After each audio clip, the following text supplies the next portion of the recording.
ಪಾರ್ವತಿ ಅಮ್ಮ ಏನು ಹೇಳಿದ್ರು ಈ ವಿಚಾರ ಗೊತ್ತಾದ್ಮೇಲೆ? ತುಂಬ ನೊಂದ್ಕೊಂಡ್ರು. ಅವ್ರು ಯಾರ್ಯಾರೋ ಅದನ್ನು ತಿಳ್ಕೊಂಡು ಪತ್ತೆ ಹಚ್ಚಿ ಮೊದಲು ಅವರನ್ನು ಜೈಲಿಗೆ ಹಟ್ಟಿಸಿ ಅಂತ ಹೇಳಿದ್ರು. ಸರ್ ಯಾರೋ ಪೊಲಿಟಿಷಿಯನ್ ಕೂಡ ಇದ್ದಾರೆ ಇದರಲ್ಲಿ.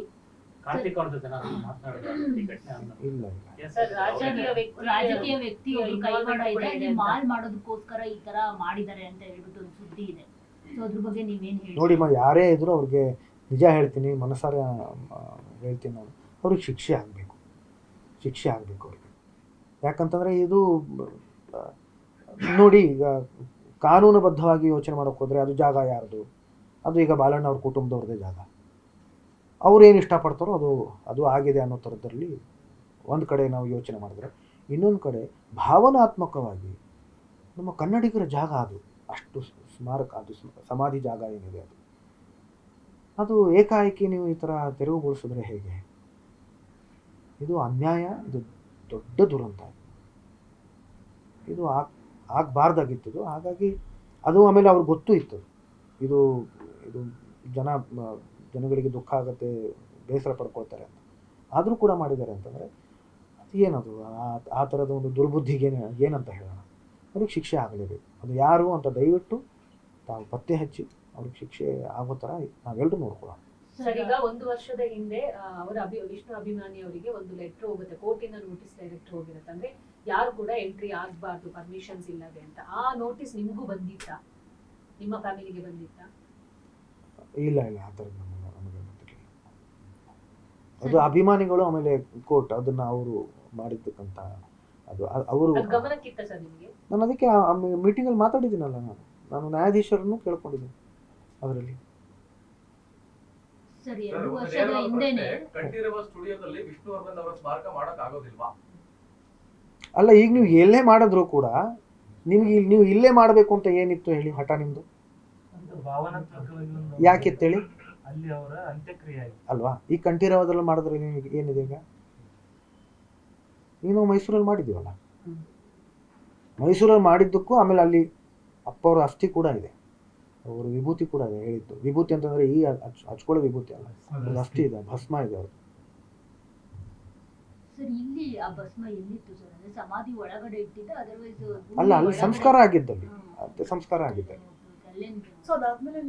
ದಹನ ಆಗಿದ್ದು, ಸಂಸ್ಕಾರ ಕೂತ್ ಹಾಕಿದ್ದಲ್ಲ. ಕ್ಷಮಿಸಿ, ಆ ಪದಗಳನ್ನು ಬಳಸ್ತಾ ಇದ್ದೀನಿ, ತುಂಬಾ ನೋವು ಆಗ್ತಿದೆ, ಹೇಳಲೇಬೇಕಾದ ಪರಿಸ್ಥಿತಿ ಬರ್ತಾ ಇದೆ.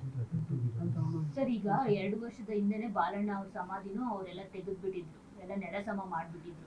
ಸೊ ಅವಾಗಲೇ ಎಲ್ಲೋ ಒಂದು ಹಿಂಟ್ ಸಿಕ್ಕಿತ್ತು ಎಲ್ರಿಗೂ ಕೂಡ, ಈಗಲೂ ಕೂಡ ರಾತ್ರೋರಾತ್ರಿ ವಿಷ್ಣು ಸರ್ ಸಮಾಧಿನೂ ಕೂಡ ಏನಾದ್ರೂ ಮಾಡ್ಬಿಡ್ಬೋದು ಇವರು ಅಂತ. ಯಾಕಂದ್ರೆ ತಂದೆ ತಾಯಿ ಸಮಾಧಿನೇ ಬಿಟ್ಟಿಲ್ಲ ಅವರು ಕಮರ್ಷಿಯಲ್ ಮಾಡ್ಕೊಳ್ಳೋದಕ್ಕೆ, ಮಾರ್ಕೊಂಡು ಇದು ಮಾಡ್ಕೊಳ್ಳೋದಕ್ಕೆ. ಎಷ್ಟು ದುರಾಸೆ ಅವ್ರಿಗಿದೆ ಅಂತ ಅವಾಗಲೇ ತುಂಬಾ ಜನ ಮಾತಾಡಿದ್ರು. ಸೊ ಯಾಕೆ ಅಲರ್ಟ್ ಆಗ್ಲಿಲ್ವಾ ಸರ್? ಅಂದ್ರೆ ಫ್ಯಾಮಿಲಿ ಆಗಿರ್ಬೋದು, ಅಭಿಮಾನಿಗಳಾಗಿರ್ಬೋದು, ಯಾವತ್ತೋ ಇದಕ್ಕೂ ಕೂಡ ಅದೇ ತರ ಪರಿಸ್ಥಿತಿ ಬರುತ್ತೆ, ಇದನ್ನು ರಿಮೂವ್ ಮಾಡ್ಬಿಡ್ತಾರೆ ಅಲ್ಲಿಂದ ಅಂತ. ನೋಡಿಮ್ಮ, ಅಂದ್ರೆ ತಂದೆ ತಾಯಿಗೆ ಗೌರವ ಕೊಡದೇ ಇರೋರು, ಅದು ಒಂದು ಕಡೆ ಆಯಿತು ವಿಷಯ. ಬಾಲಣ್ಣವ್ರ ಮೇಲೆ ತುಂಬ ಧೀಮಂತ ಕಲಾವಿದರು, ಅವ್ರ ಮೇಲೆ ನಮ್ಗೆ ತುಂಬ ಅಭಿಮಾನ ಇದೆ, ಗೌರವ ಇದೆ. ಅದರ ಜೊತೆಗೆ ಅಪ್ಪ ಅವ್ರಿಗೆ ಅಭಿಮಾನದ ಬಳಗ ಏನಿತ್ತು, ಆಮೇಲೆ ಅಭಿಮಾನಿಗಳು ಪ್ರತಿ ವರ್ಷ ಅಲ್ಲಿ ಬಂದು ಪ್ರತಿದಿನ ಅಲ್ಲಿ ಬಂದು ಹೋಗೋ ಸಂಖ್ಯೆ ಏನಿತ್ತು ಅದು ತುಂಬ ಹೆಚ್ಚಿತ್ತು. ಹಾಗಾಗಿ ಅದು ಇವರಿಗೆ ಆ ಥರ ಮಾಡ್ತಾರೆ ಅಂತ ನಾವು ಯಾವತ್ತೂ ಅಂದ್ಕೊಂಡಿರಲಿಲ್ಲ. ಸರ್, ಮುಂದೆ ಏನ್ ಮಾಡ್ಬೇಕು ಅನ್ಕೊಂಡಿದೆ? ಈಗ ಆಗಿದ್ದು ಇಷ್ಟೆಲ್ಲ ಆಗಿದೆ ಬೆಳವಣಿಗೆ, ಮುಂದೆ ನಿಮ್ ನಡೆ ಹೆಂಗಿರುತ್ತೆ? ನಿಮ್ಮ ಕುಟುಂಬದಿಂದ ಏನೆಲ್ಲ ನಿರ್ಧಾರ ಕೈಗೊಳ್ತೀರಾ? ಅಂದ್ರೆ ಇನ್ ಮುಂದೆ ಅವ್ರ ಹೆಸರನ್ನ ಅವ್ರು ಮೆರೆಸೋ ರೀತಿ ಇರ್ಬೇಕು ಸರ್. ಈ ತರ ಎಲ್ಲ ಅಭಿಮಾನಿಗಳು ಕೇಳ್ಕೊತಿರೋದು, ಬರೀ ವಿವಾದಕ್ಕೆ ಬಳಸ್ಕೊಂಡ್ವಿ, ಅವ್ರ ಆತ್ಮಕ್ ಶಾಂತಿನೇ ಸಿಕ್ಕಿಲ್ವೇನೋ ಅನ್ನೋ ತರ ನಿನ್ನೆ ಕಣ್ಣೀರ್ ಹಾಕ್ತಾ ಇದ್ರು. ಎಷ್ಟೋ ಜನ ಹೆಣ್ಮಕ್ಳು ಹಬ್ಬ ಹರಿದಿನ ಬಿಟ್ಟು ಓಡ್ ಬಂದಿದ್ರಲ್ಲಿ.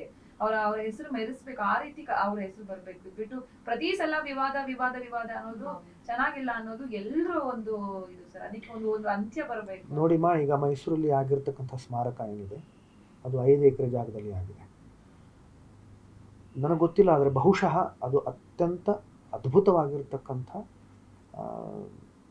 ಒಂದು ಸ್ಮಾರಕ. ಅದು ಬಹುಶಃ ಯಾವ ಕಲಾವಿದರಿಗೂ ಆ ಥರದ ಒಂದು ಅದ್ಭುತವಾಗಿರ್ತಕ್ಕಂಥ ಸ್ಮಾರಕ ಆಗಿದ್ರೂ ಕೂಡ ಅದು ಬೆರಳೆಣಿಕೆ ಅಷ್ಟು ಇರಬಹುದೇನೋ.